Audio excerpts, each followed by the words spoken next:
I've been at AIRS literally all of my life. Literally my whole life. My whole life? All my life, so since I was a baby. Just over 12 years. About 20 years now. 20 years time. 12 years ago. Crazy. Since I was the age of 7. Since I was a baby, my entire life, born and raised in the church. 25. 5 years, but kind of feels like a lifetime. So The way AIRS has influenced me is, I think, the first thing, aside from the spiritual stuff, is that it's given me a first exposure to a cultural community.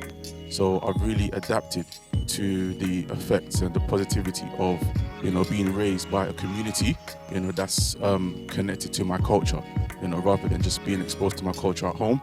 I also have an exposure to my culture in the church. I've learned about the importance of service, since we were young. Always encouraged to take part in different ministries. So I've done dance, drama, Sunday school, protocola events, and etc. So I think the importance of service and how through that you're also developing your skills and talents. It's helped me with my public speaking. Anyone knows East Branch, when you sit at the front or stand at the front, it's a very different type of pressure.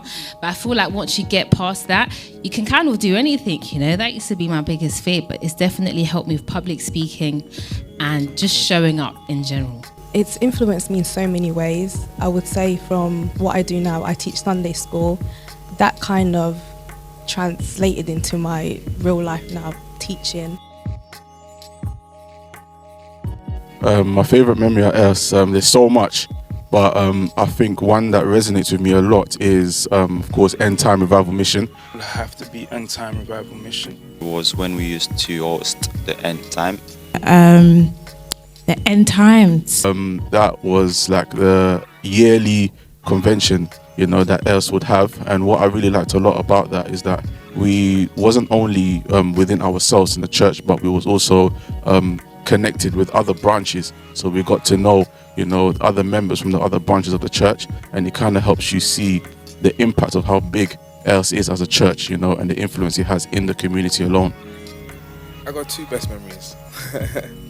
So the first one was, I remember when I took part in the New Year's competition with my mum. And they asked me a question, what school did your mum study in? And I cheated because there was someone in the audience that, I looked up to and I respected, and she shouted out, Mama Yembo. So I said she studied in Mama Yembo. And the whole church just laughed. I think I was called Mama Yembo for the whole year of 2016. But she don't study Mama Yembo, she studies at Lycée Tobongisa, I think. And my second memory is being baptized in the River of Jordan in Israel. That's an achievement. Going to Israel, that was once in a lifetime experience.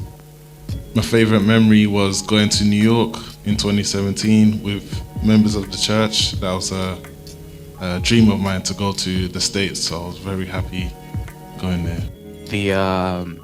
the retreat, the youth retreat, was hands down the best memory I've had with us.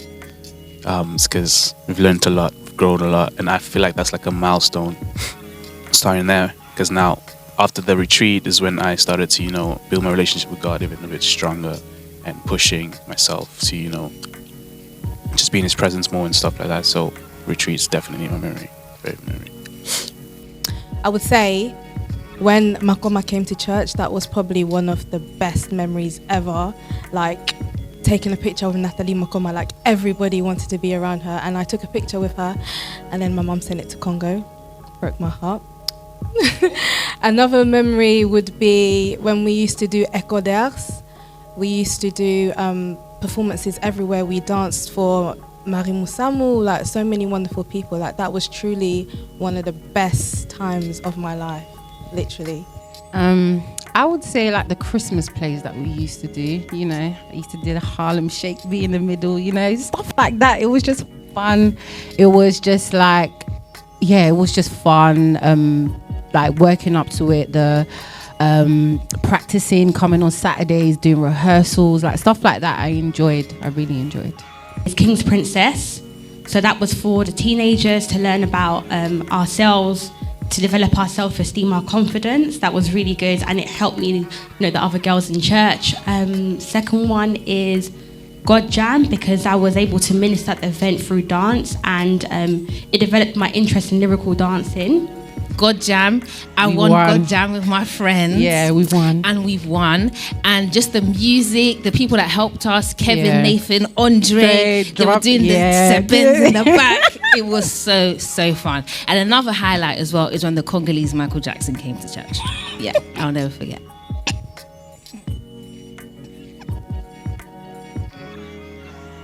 My favorite memory is probably New Year's, the New Year's night vigil, when we all come together, all the different branches, and we cross over together. You know, like when it hits midnight, everyone's hugging, everyone's celebrating, dancing.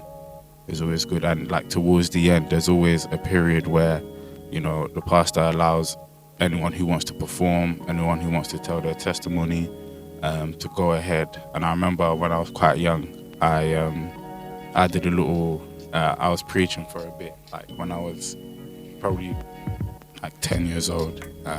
So yeah, I'll say that was my favorite memory.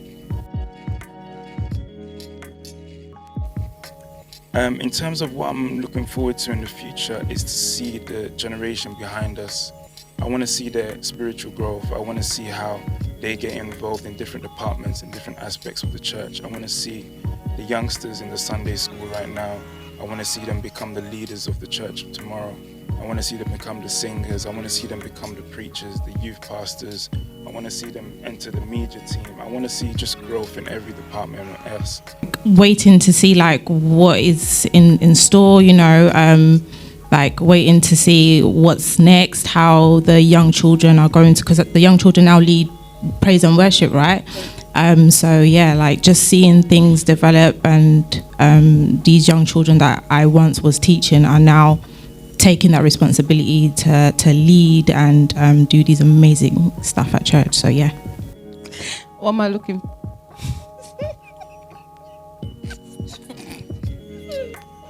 Well, in the future, I think our fathers have established a foundation for 30 years now, and I believe that now is the time for this generation to take over. So I'm very excited to see how that would happen. For me is AIRS youth having a more visible presence within the London community. I feel like some things we do is kind of like Congolese focus, but it will be nice for us to be known amongst Christian youth groups in London than it just being within the Congolese community. I think the future of AIRS is going to be amazing. I think it's going to be even better than the last 30 years. It can only get better. With the works of the Lord, it can only get better. And I can't wait to see what the next generation would also bring into the church as well.